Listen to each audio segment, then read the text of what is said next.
Сахалин готов к приему участников и гостей первых зимних международных спортивных игр «Дети Азии». Об этом рассказала президенту Владимиру Путину вице-премьер Ольга Голодец.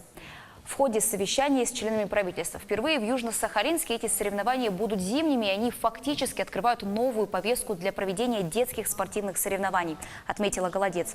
Ожидается, что участие в играх примут более 1300 спортсменов и более 20 тысяч зрителей придут на спортивные сооружения Южно-Сахалинска. Исполняющий обязанности губернатора Сахалинской области Валерий Лимаренко подчеркнул, что все работы по подготовке к проведению масштабных спортивных мероприятий завершены. Будет задействовано основных 6 спортивных объектов, которые отвечают всем современным требованиям. Это спортивно-туристический горнолыжный комплекс, это комплекс трамплинов, это 2 ледовых дворца, это сноуборд-парк и лыжо-биатлонный комплекс.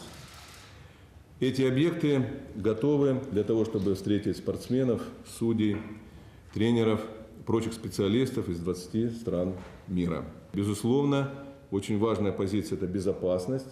И вместе с управлением ФСБ, МВД, МЧС проведена работа по подготовке мероприятия. Запланирована обширная культурно-туристическая программа.